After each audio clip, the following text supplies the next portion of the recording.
Welcome back to the Grand Solar Minimum channel. Today is Wednesday, August 14th, 2019. Good evening to all of you out there who are tuning in for tonight's update. Everything will be listed off here at thegrandssolarminimum.com. Also, our video will be embedded with the stats and the links that we will use for tonight's show. Let's get right into it. Solar wind speed sitting at 462.4 kilometers per second with a density of 2.4. Just like this morning, we are still blank 7 days in a row now without sunspots. This gives us 151 days without spots for 2019. Our TCI, the Thermosphere Climate Index, we were looking at readings on Monday somewhere around 3 even, and they have dropped just a little bit to 2.98. Now, mind you, we have had a couple of run-ins with some solar wind, and that will, cause a little bit of warming to the upper part of our atmosphere, but not a lot. In fact, it's now back on the downside as far as TCI. Let's go ahead and check out the space weather section on our website, thegrandssolarminimum.com. Take a look at planetary alignment. And KP indices have been low for the past, 2 days now, averaging more likely as a 1 more than a 2. So we'll keep our eyes on any kind of seismic activity. Sorry about the SDO not being up and running right now for us, but let's take a look. Anyway, we see something possibly part of the solar cycle 24 family, possibly fading out though quickly. But right around the negative 180, we have a bright active region. So just a matter of time before that breaches the eastern limb of our sun. Right now, we're quiet. Nothing really to speak of as far as any coronal holes. There is one just beyond the eastern limb of our sun.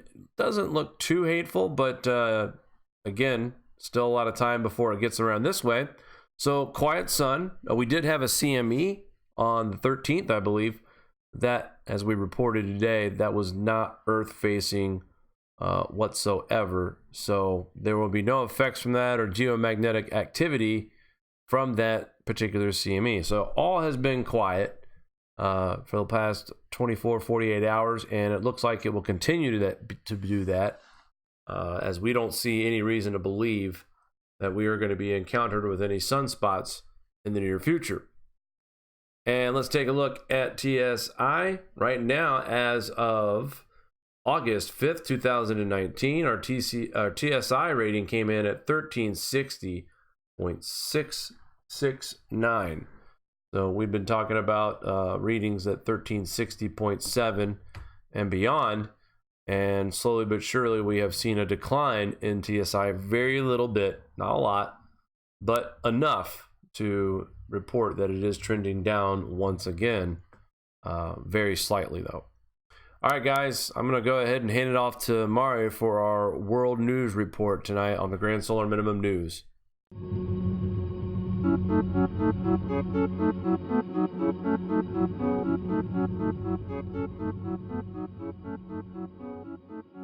Thank you, Jake. Shooting stars rained down from the heavens and illuminated the night sky as the best meteor shower of the entire year, known as the Perseids, reached its peak last night. However, clouds may have interfered with several stargazers' plans to watch this celestial light show. The Perseids are the most popular meteor shower as they peak on warm August nights, as seen from the northern hemisphere. After the Perseids, stargazers will need to wait until October for the next opportunity to watch a meteor shower. The Draconid meteor shower is the next meteor shower to mark on your calendar, which falls on October 8th, followed by the Orionid meteor shower, which will take place on October 21st. Major explosions at the Popocatépetl volcano in Mexico. 7 moderate and 2 major explosions took place at Mexico's Popocatépetl volcano on August 13th, 2019. Popocatépetl Monitoring Network detected 209 exhalations in 24 hours on August 13th, accompanied by steam, gas, and ash emissions. and 496 minutes of low amplitude tremor. Volcanic ash was observed rising up to 7.1 kilometers, that's 23,000 feet above sea level. Increased seismic activity is taking place under Iceland's Hammerinn volcano, a part of the Bardarbunga volcanic system. The largest earthquakes over the past 48 hours were 2.8 magnitude, registered at a depth of 11 kilometers at 6.8 miles. Other earthquakes were registered by the IMO during the same period, ranging from a 0.5 to a 1.4. The last time this volcano had earthquake activity was in 2011. Increased seismic activity lasted several months before a glacial outburst flood event started on July 13th, 2011.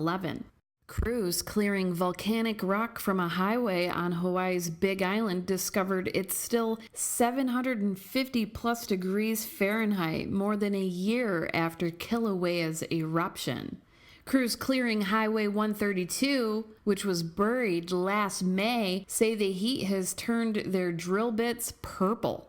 Due to the insulating properties of lava, it cools slower and slower over time. Experts say the lava from one eruption at Kilauea in 1959 was still soft 29 years later.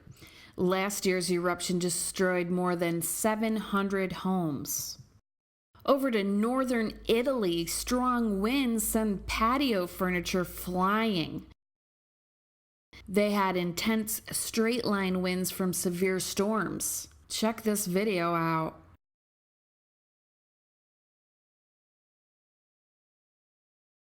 Two people, a 37-year-old man and a 6-year-old girl, are missing after a fast-moving mudslide hit Switzerland's Valais Canyon Sunday night, August 11th, 2019. The event took place late Sunday after a violent storm hit the region, causing a river to overflow and sweep away 2 vehicles. Authorities have closed roads. More than 70 rescuers, including helicopter crews, searched for the 2 people trapped in one of the vehicles through the night with no success. Valais police said Monday they have little hope of finding them. This occurred almost a year after a huge mudslide engulfed part of the same city. We've covered this quite extensively, the devastation that these monsoon rains have brought India, Pakistan, Myanmar, and surrounding areas.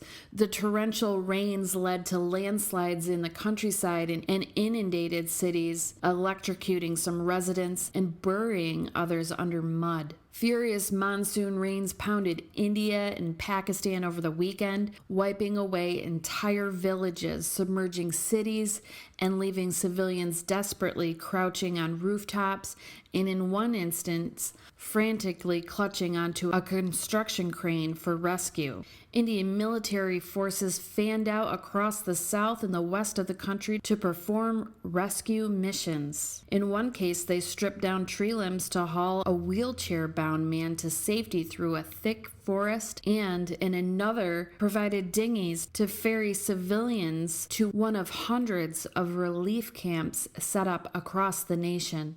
Some incredible pictures here. India now issues a new flood alert as the monsoon death toll reaches 244. Kerala residents are warned of heavy rain after 1.2 million people evacuated in 4 states. This fresh flood alert for parts of the southern state of Kerala. On Wednesday, authorities warned Kerala residents of heavy rainfall over the next 24 to 48 hours in some of the worst affected regions of the state. Heavy rain in parts of 4 states has forced more than 1.2 million people to leave their homes, mostly for government-run relief camps. Kerala was hit by its worst floods in almost a century last year, when 450 people died, and the state is still recovering from the damage to the public infrastructure, including railways and roads. Severe tropical storm is expected to make landfall in western Japan on Thursday, bringing torrential rains, violent winds, and rough seas. The meteorological agency officials estimate that Grossa was situated at 130 kilometers southwest of Cape Ashizuri. The agency says the storm is moving north, producing violent winds. Grossa may approach the western regions of Kyushu and Shikoku. It adds that the storm may sweep through western Japan on Thursday. The officials say violent winds are making their way to some parts of Kyushu and Shikoku. Rainfall for the 24 hours through Thursday night is expected to reach 1,000 millimeters in Shikoku, 700 in Tokai, 500 in Kinkai, and 400 in northern Kyushu. The overall precipitation may exceed 1,200 millimeters in some areas. That's a little over 47 inches. Weather officials are warning of landslides in several prefectures. Grossa is also expected to bring strong winds to the Pacific side of western Japan, with speeds up to 108 kilometers per hour. That's about 67 miles per hour for Shikoku and 97 kilometers per hour for northern Kyushu. That's about 60 miles per hour. The seas are already rough. Expected wave heights are 10 meters along the coastal areas of Shikoku. That's 32 feet, and 9 meters along the shores of Kyushu, Kinkai, and Tokai. That's 29 feet. People are advised to stay on alert for violent winds, high waves, and storm surges, as well as mudslides, floods, and swollen rivers. Back to you, Jake.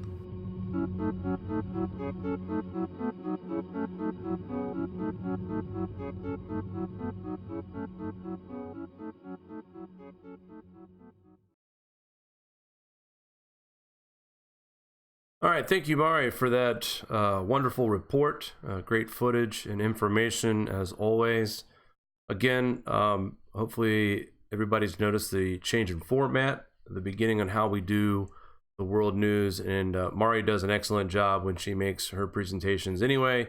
This just makes more sense, and we hope we can streamline this information to you a lot easier as well. Plus, it's probably a lot more enjoyable to hear Mari trying to pronounce some of these cities out there. So great job again for her report. And guys, don't go anywhere. We'll be right back with the climate news section of our program. Stay right there. Do you like this show? Give us a thumbs up. Want to support us more? Share to your favorite social media platform. Buy a t-shirt or become a Patreon. All links are in the description below.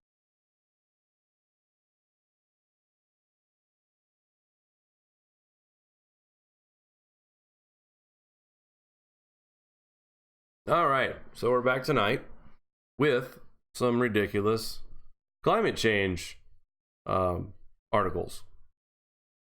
People that actually think they're making a difference. The war on drive-thrus has begun. Mari brought this to my attention tonight.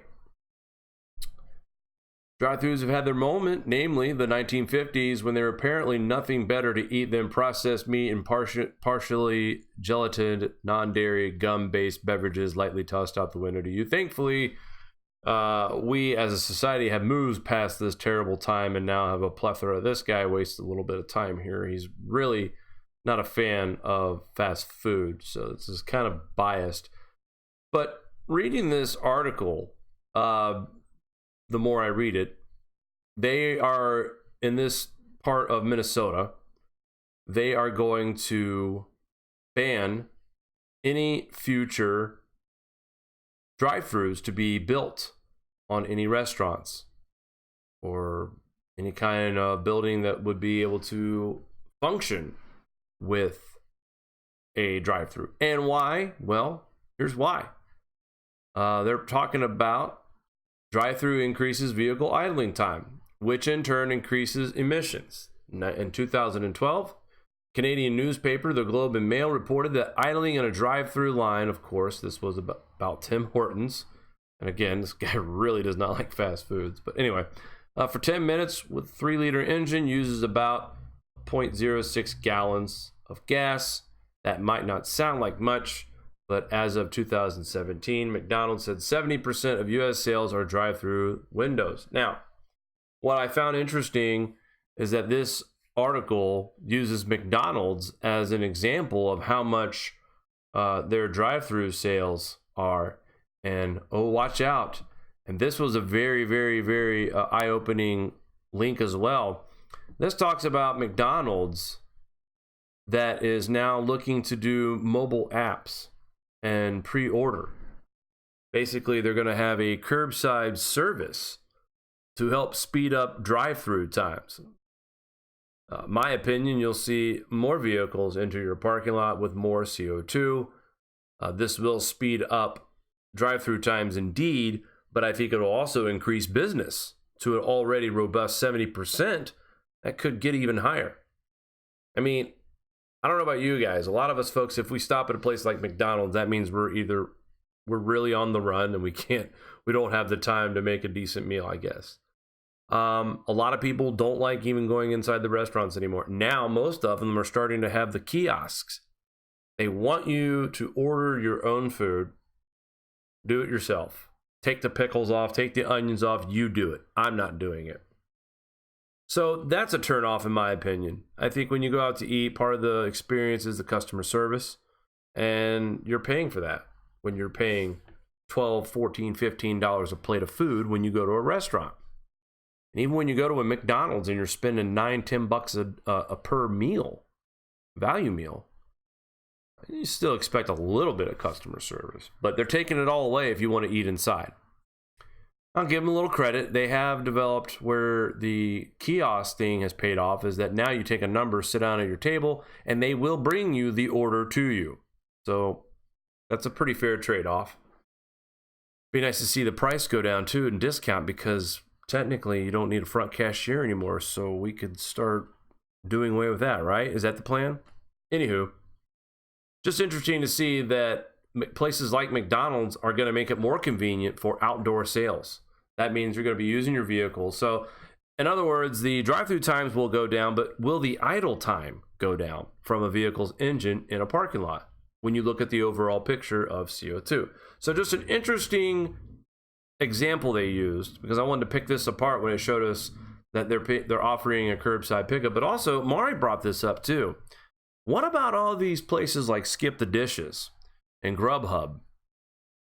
And I'm sure I'm forgetting some of the other major ones. But Uber Eats. All these major companies that will go out, pick it up, bring it to your home. Now, we don't have to get out and do it ourselves. We can have other people do it for us.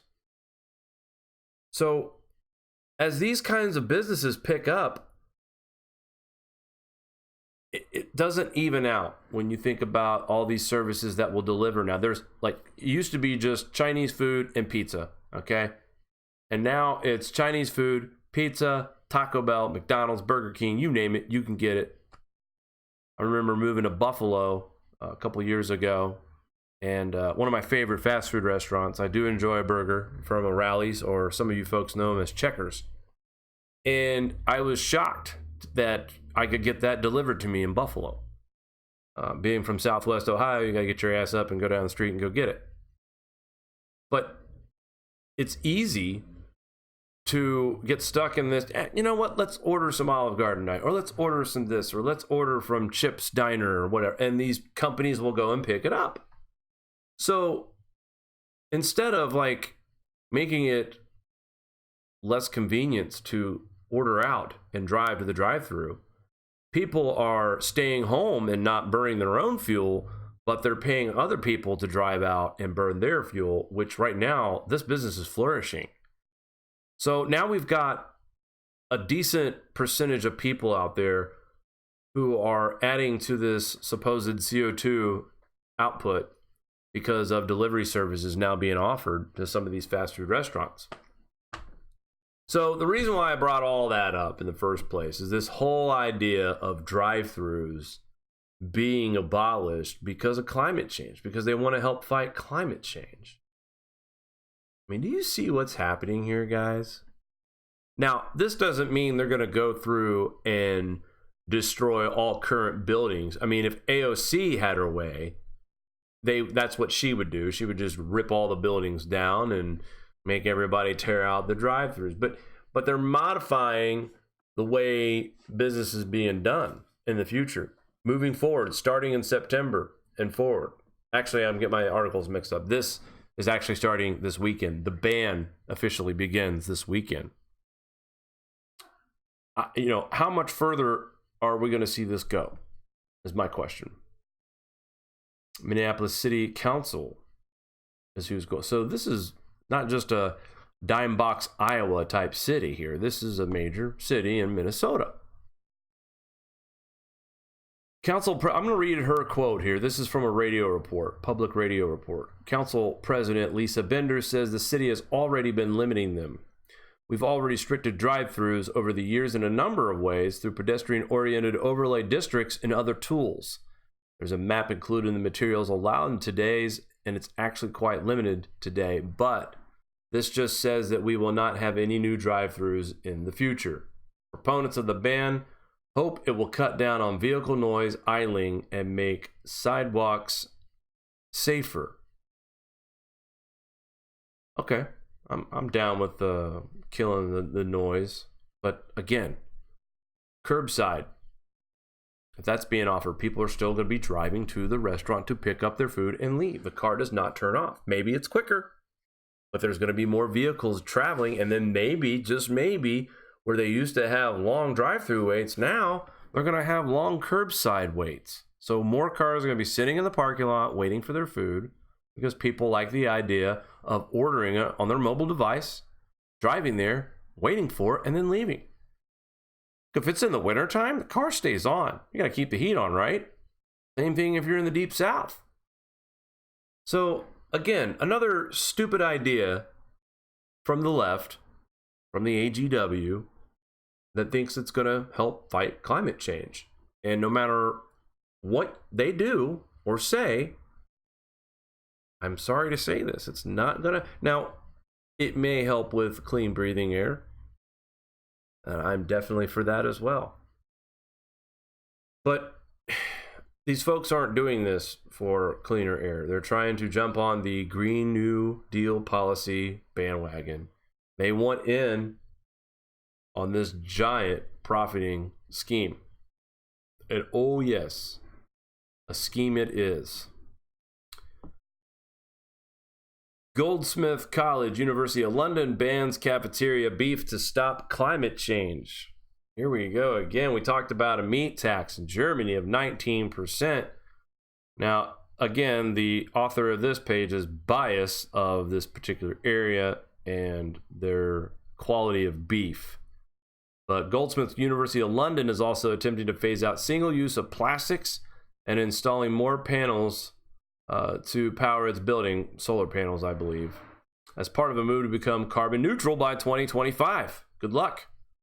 Beef products will no longer be available in the institution's cafes and shops when the academic year begins in September. Professor Francis Corner, who took up the post of Goldsmith warden this month, said the college would also switch to a completely green energy supplier when its current contract ends. Look into how all students could take curriculum options related to climate crisis.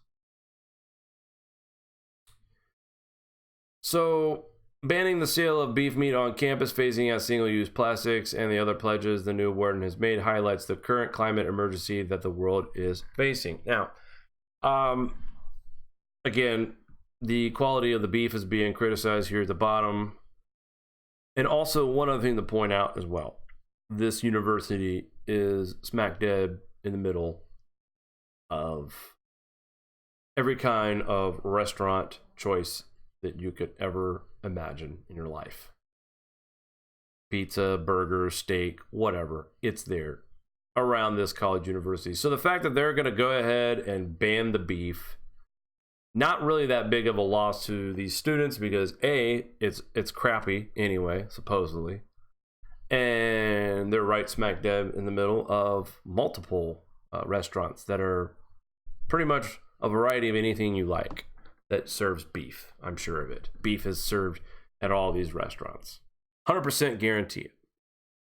But the idea of serving less beef is going to save the climate. We talked about this, about how researchers believe that only a third of our farming land would be used if we did a 19% meat tax and cut back.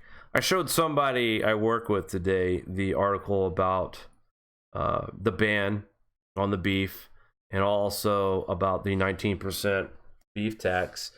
And basically the conclusion we came to is that, well, pretty much what it comes down to is that they're trying to pretty much say we're not gonna, we're gonna cut down on the population of the cows, basically. And the person said to me, not really getting deep into the climate discussion, they looked at me and said, there's something not right about that. That messes with the whole life cycle of everything. And he's right. Whether he believes in global warming or global cooling, the idea of banning meat altogether, which is starting to become a ridiculous trend right now, that people are actually referring that we should get rid of beef. All right? Flagellating cows are doing this, right? What else would motivate people to give up beef? Oh boy. Here he is. You know him as the inventor of the internet. You know him of the only person who ever encountered man, bear, pig. That's right. Climate hustler, partner at Beyond Meat, largest investor, Al Beep, moves to profit from anti-meat drive. Oh yeah. I read this article before the show again, and I really digested what it meant, and I let out a big sigh. And apparently it concerned Mari, because she asked me what was wrong. Well, I'll tell you what's wrong. Al Beep is standing to rake in millions from a World Resource Institute meat consumption reduction report, one that will certainly help boost profits for the meat substitute manufacturers, in which blank, Al, you know who, just happens to be a big stakeholder. Get it? He's a stakeholder in the anti-meat. Okay. CNN recently reported here on the just published report from the global research nonprofit World Resources Institute. The 568-page report, dubbed Creating a Sustainable Food Future, recommends, among other actions, eating far less beef in order to rescue the planet. But according to S. Blank, at a thread on Twitter, the WRI's co-chair is David Blood. David Blood is a former Goldman Sachs asset management head who founded Generation Investment Management with Al Beep. Yes, that Al Beep. So I was curious why there was a sudden push to cut meat, particularly beef consumption. It seemed to come out of nowhere. I agree, 100% by the way. So I did a little research. And here it is, CNN. Americans will need to cut their beef consumption by about 40%, Europeans by 22%, and for the world to continue to feed everyone in the next 30 years, according to a new report. So the report is now looking for more and more like a junk science-based instrument designed to boost the planet-based substitute meat industry, which includes major companies such as Beyond Meat. Now, a little bit more deeper here. Kleiner Perkins, the biggest Beyond Meat investor. This guy here, General Investment Management, is connected to Kleiner Perkins, where former Vice President Al Beep is one of its partners and advisors. Who is Kleiner or Cleaner? Maybe it's Kleiner. Kleiner Perkins. Turns out they are Beyond Meat's biggest investor, according to bizjournals.com. The link is here for you to check it out. Again, I know I'm bringing you this information from a blog, but there are links to the proof. Beyond Meat is a Los Angeles-based producer of plant-based meat substitutes, founded in 2009 by Ethan Brown. The company went public in May, and just weeks later, the more than quadrupled their value. Yes, Al Beep, partner and advisor for Kleiner Perkins, Beyond Meat's big investor stands to haul in millions should governments move to restrict real meat consumption and force citizens to swallow the dubious substitutes and fakes. If taken seriously, the World Research Institute report, backed by beep hacks, will help move the transition over to substitute meats far more quickly. According to S. Blank, all these "we need to cut beef consumptions to save the planet" stories originate from the WRI, whose co-chair is a partner in the firm that collaborates with the main investor of Beyond Meat and his co-founder partner in the main investor. Wow. And I know probably you folks are like, "Oh, you're making noises, amateur." You know how many times this channel gets messed with every time we say that name in full? I'm not taking any more chances, honestly. And Mari's had to bust her butt and just to get us back on the suggested recommended list by producing. That's why you guys have seen such an increase in videos. YouTube's trying to bury this information. We're doing our damnedest to stay away from things that could trigger whatever to keep us from being discovered. And trust me, guys, I would love to call this guy all kinds of names tonight. I used to have a segment, A-Hole of the Week. He would have won the crown for sure this week. But every time I've ever mentioned this person's name in full or mentioned anything negative, I had to pay for it. This channel has had to pay for it bad.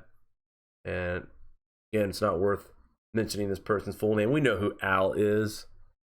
We know who Al is. And look at him. He's got to find a new way to make money, because guess what? The global warming thing is losing traction. But yet, for somehow, there's people out there who are buying this whole Green New Deal policy and banning meat. I've already showed you guys articles. Colleges banning meat. Germany wants to tax it. And then you got this guy here finding ways to get his hand in the cookie jar.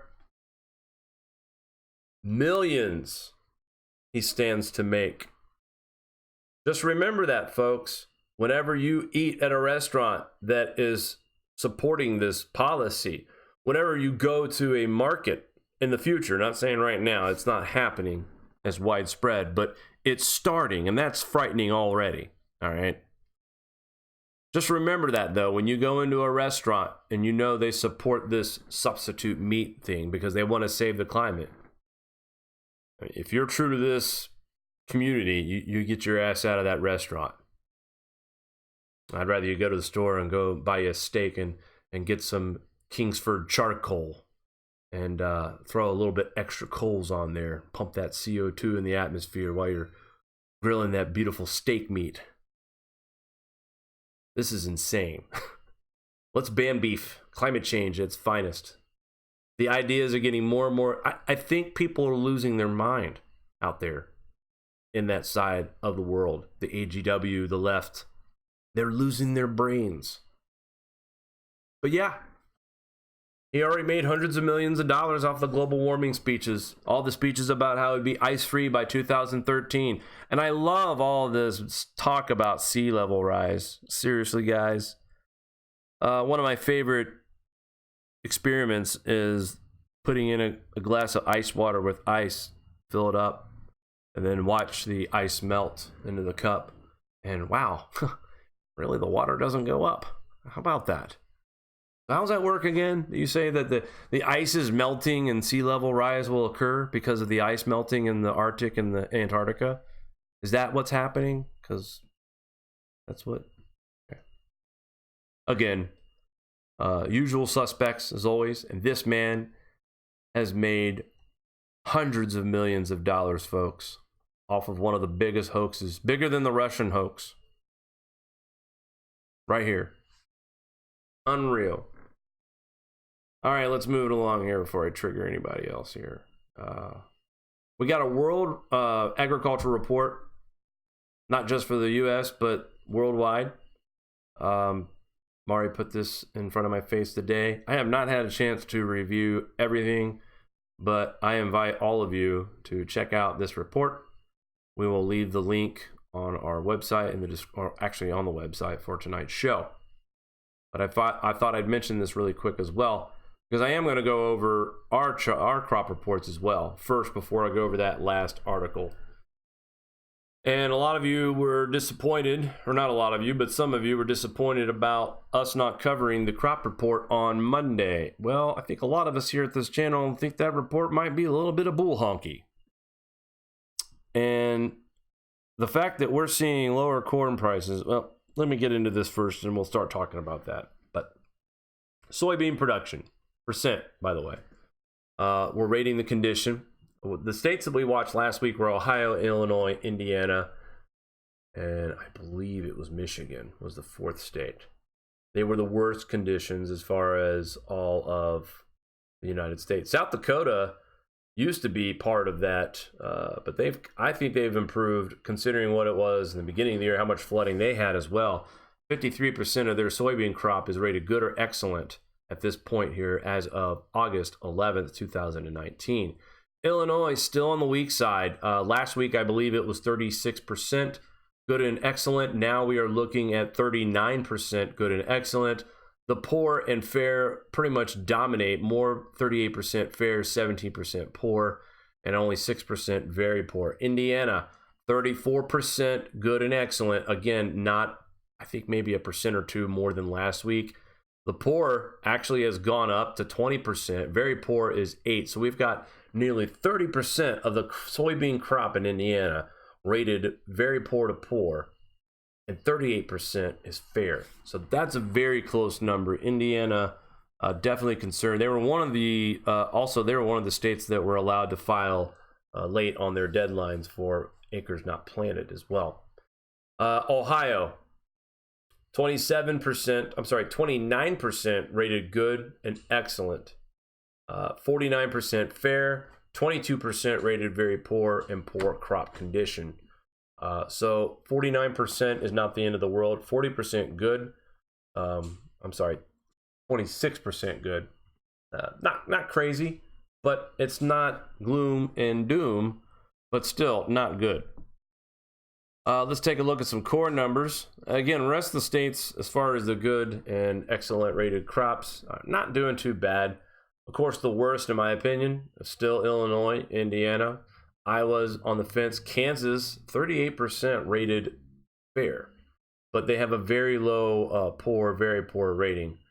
Michigan has 17% very poor to poor crop conditions, 38% fair, and only 45% rated good to very good. Taking a look at some other numbers here. Ohio, we already went over. Tennessee is in the best shape, like always. They're looking at 81% good and excellent crop reporting, 2% very poor and poor, and only 17% fair. So good job, Tennessee. You guys are the sweet spot so far for the crops in the United States this year. Interesting numbers here. Corn. Percent dented. Go over that another time. Good and excellent condition corn in Ohio, not as good as we had hoped for, 34%. Still 43% fair, and then 23% rated very poor to poor. Michigan, 23% poor to very poor, 37% fair, and 40% good to excellent condition. So not bad. They have a better number than Ohio. Kansas, on the fence with their corn, but why is Kansas getting a higher very poor and poor rating and fair? I'll show you that right now. This is from some fields here just south of McCook, Nebraska, near Trenton. Friend of ours, Matt.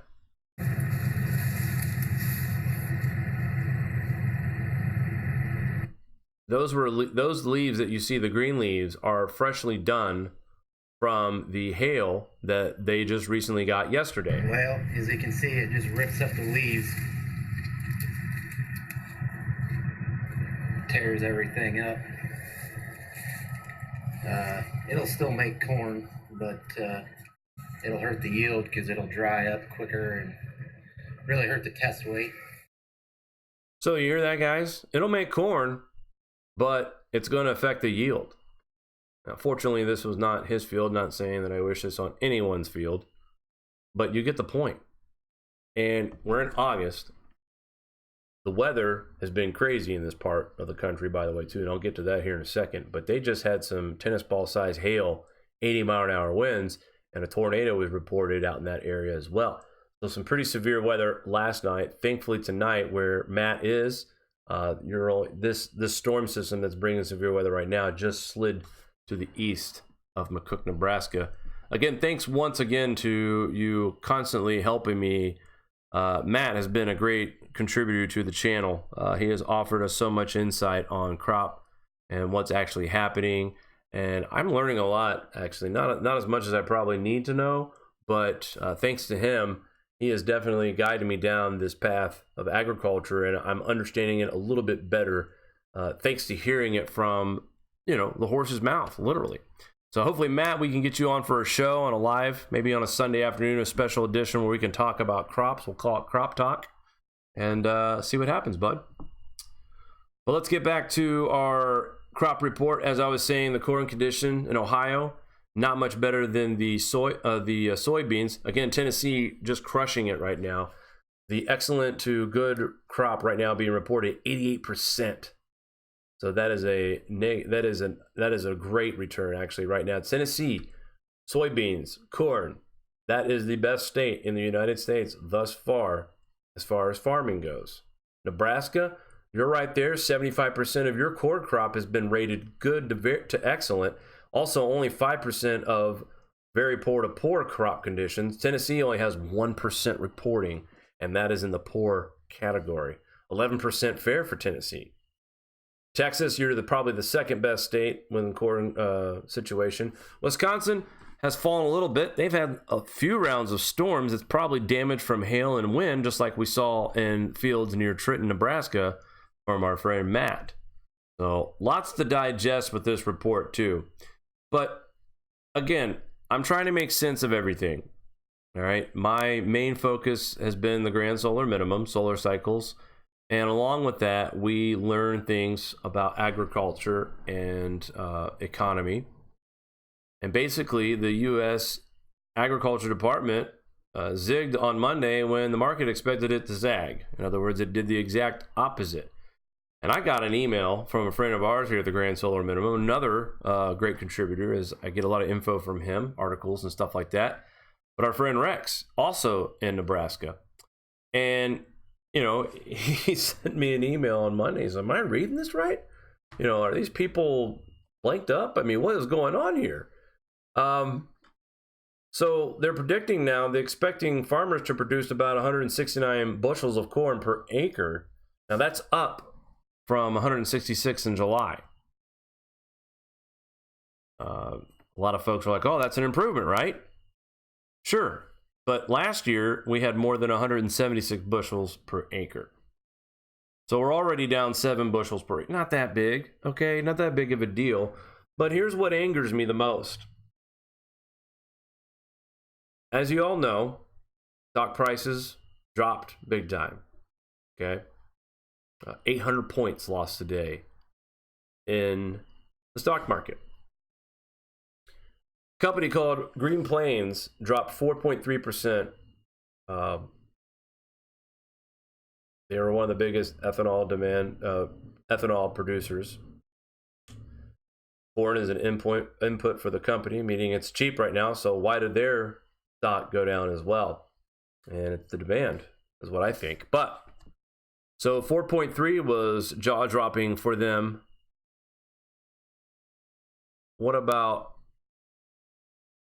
Oh, here it is. Sorry. Check that out. This is today's numbers.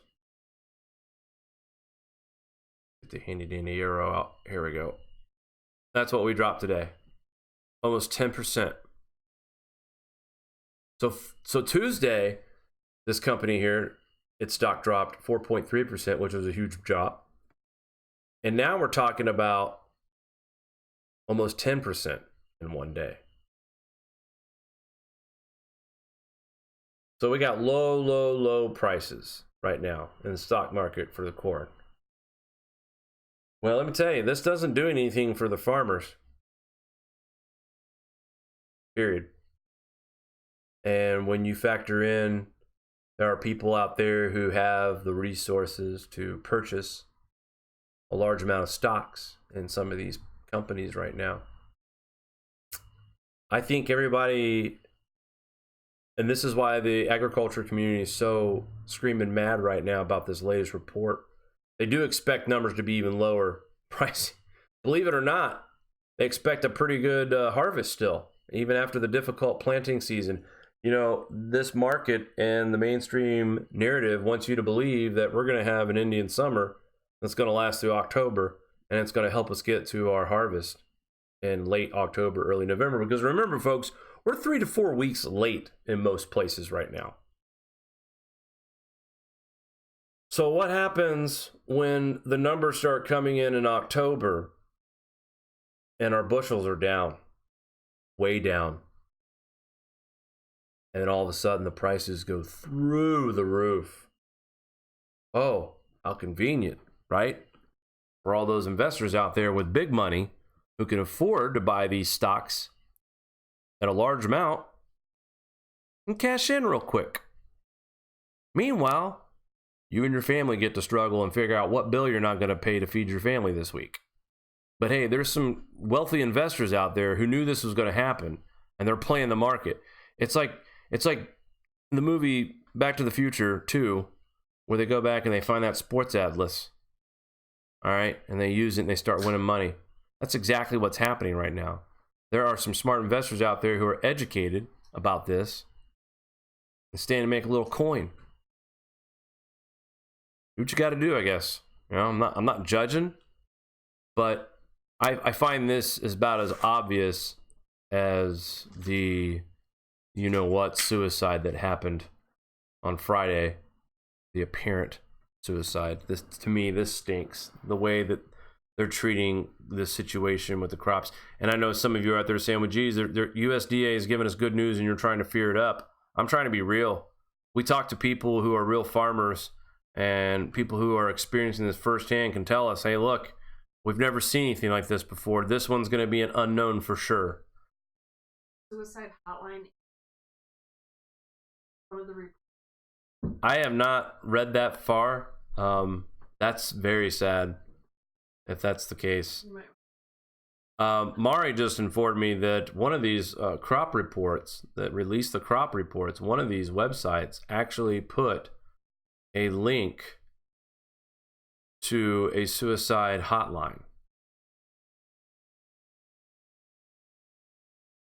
Let that sink in for a minute, guys. That is very, very, very that tells me right there, when you've got to, that's bad news, right? Expect the worst. We know, we talked about it a lot last year on this channel about India's farmers committing suicide on a frequent basis.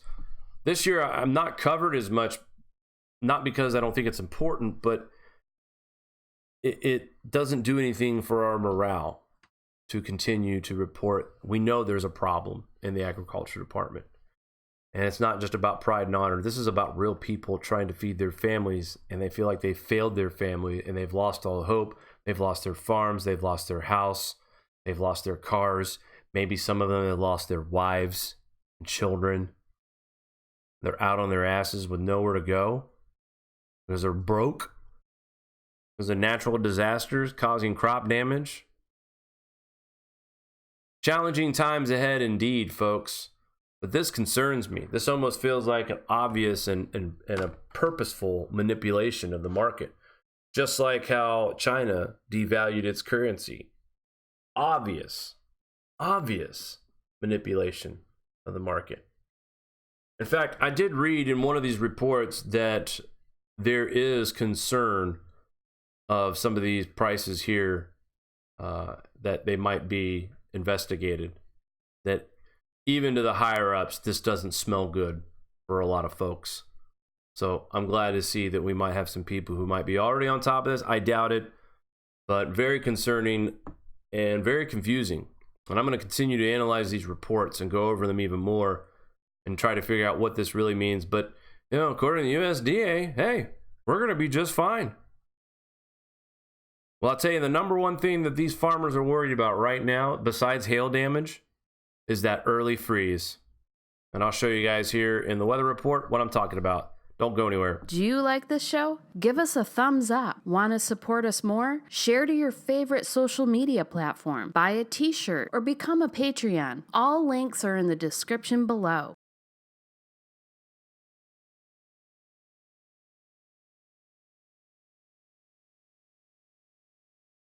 All right, so let's go back to our website, grandsolarminimum.com.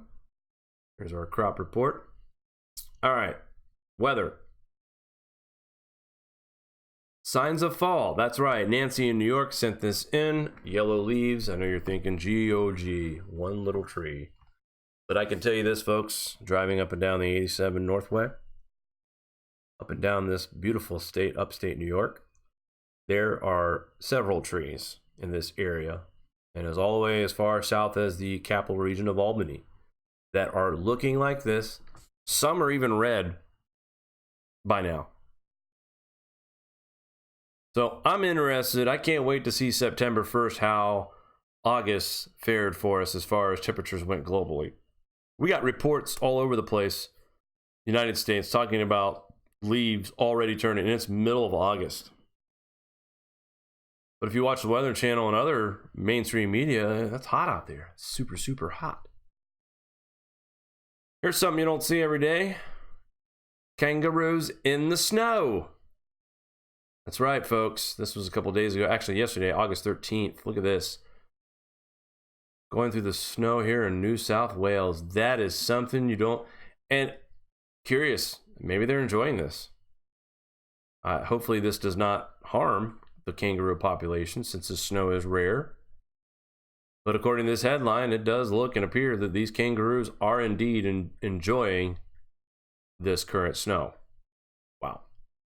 All right, let's take a look at our current radar. And right now they've got a blue box around a certain area here in Colorado. So let's very severe cell right now moving through parts of eastern Colorado and heading directly south, part of that bullseye area. You guys check out right here in Nebraska. This area, this storm system right here just moved east of the area of the damaged cornfield that we just showed you from Matt. So they dodged a bullet again tonight by this storm just going east of where that footage was taking in the first place. Well, we got severe weather possible in New Mexico, parts of Texas, and look at the south, how much it's lit up. I mean, if you live in the deep south, Louisiana, Mississippi, Alabama, Georgia, Panhandle of Florida, South Carolina, North Carolina, and parts of Virginia, even Philly, New Jersey, watch out, severe thunderstorms again. And we've already talked about how we've seen tornadoes increase this year in New Jersey. I think they've got 8 already, and they average 2 a year. Toledo, Ohio, moving through Sabina and close to Lima, Ohio as well. You guys are dealing with some strong weather, but that is diminishing since the sun has went down. Those storms are not severe anymore, but still just a widespread of our country right now experiencing thunderstorms, severe and just regular. So let's take a look at our GFS report, and I want to talk about this speculated hurricane before we focus on any other weather here in the general part of the United States. I'll take you through the run. This is on the 18Z, and as you can see, Ohio, Indiana, Northeast, tons of rain, same in the South. The one thing that I'll say about these model runs, there is not going to be any shortage of moisture in the South. And I mean Louisiana, Texas, Alabama, Mississippi, and Georgia, Florida, North Carolina, South Carolina, even Tennessee. There will not be any shortage of moisture. Here's the 20th of August. No storm. I think that's it right there. Let's get the old arrow so I can show you guys here. I think this is the storm that we've been watching now for a couple of broadcasts. And we first showed you this in the 0Z model, and then it shows up in the 18Z model. And now, watch what it does, guys. It acts more like a regular hurricane, because the last time I showed you this, it just went due west to Houston, And that was it. According to this model run here, there's no storm. But like I said, there is plenty of moisture being fed into the Gulf during the time of when we would see the so-called hurricane that we were expecting for this part of August. Here you are on the 27th of August, and just a stream of moisture continues to flow through the south. And by the 30th, the atmosphere will reload once again. All right, let's take a look for it in the 00Z forecast. Back this up. Take you here to the 18th. Again, this model is also showing plenty of moisture streaming in from the Gulf into the south. And then there's our storm system right here. This one's a little bit further west on the 00Z. Again, usually the worst case scenario on the storms. Move it up just a little bit. As you see it there, it's starting to develop a little bit more. And by the time we get to August 23rd, we have a Category 1 hurricane making landfall near Houston and to the east of Houston, actually. So this is Saturday, August 24th. Pretty decent system making landfall again, no more than a Cat 1 before it turns into tropical depression and then gets carried away into the jet across the Midwest into the Northeast. All right. So there's two scenarios right now that really show a weaker storm. I'll take you back to the 20th here on this forecast. Again, we see the same system except for the 18Z. That's the only one that's not showing this signature right now. But it's starting right here in the Gulf. Okay, let me move this out of the way for you. And this run here really just shows the Gulf just pumping in moisture into the southern part of the United States. That high pressure system sitting right there in Virginia is rotating this moisture to go across the south and continue to drench them. So according to this model run, no go on the storm. So let's go to the 6th. This is the last and final one. I'll take us back to the 23rd, 22nd. Again, here's our low pressure system, same spot. So all but the 18Z are showing this storm. Here we are on the 23rd, and this one's a little bit further east than the last model we just showed you. And this would be the worst case scenario. Now, I will say I've seen this model once before, and just in the recent hours, this thing has tracked a little bit further east, which is good news because the bullseye earlier was in New Orleans, which we all know they don't need any heavy rain. They're below sea level. And this system also goes through the Tennessee Valley into Ohio and then gets caught by another jet system, pushing it off to the northeast. Again, we're too far out, unfortunately, to really pinpoint this. There is one particular channel out there that's sounding the whistle and everything like that. But honestly, guys, this forecasting stuff, we really should leave it to the pros. But it is fair to say that the Gulf between the 19th, 20th, 21st, there is definitely increased moisture being pumped in to the southern states. And each model run is showing some kind of low pressure system entering the south through the Gulf. It's just not as prominent as we saw it earlier when we broadcasted on Monday. So interesting to see how that changes. But looking at the forecast models, though, for precipitation over the next 2 weeks, and everything from eastward, Illinois, all the way to the northeast, we really are going to have to walk. Plus Nebraska and Kansas, Iowa, you're getting your chances of moisture too. It seems like this wave of moisture has been coming from the same direction for the last month and a half. Just my observations. Now, also notice something here too. Saw lots of blue up in the Alberta, BC area.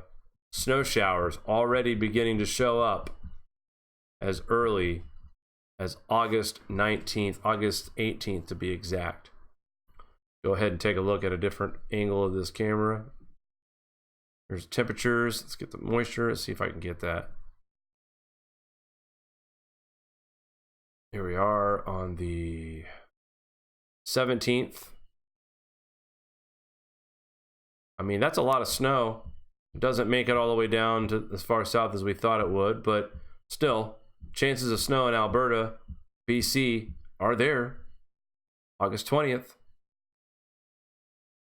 Looking at the low pressure, high pressure situation. An area low pressure is actually dominating off the Atlantic, off the East Coast, trying to fight off these high pressures that was causing the storm to rake the coast earlier. So interesting to see pressure changes in the forecast. And again, like I said, guys, these are too far away to really predict precisely, especially when we're talking about the 23rd and the 24th. Here's a look, some of your weather here, folks, in Alaska. Checking out some snow in the far northwestern part. Low pressure system bringing rain to the south of Alaska. Also, you see Hawaii could possibly see its fair share of moisture over the next several days. There's a low pressure system that's heading towards Hawaii and kind of loses its steam as it makes landfall. Again, it's probably just going to be a rainmaker, nothing too major. Let's take a look at some of the temperatures, guys.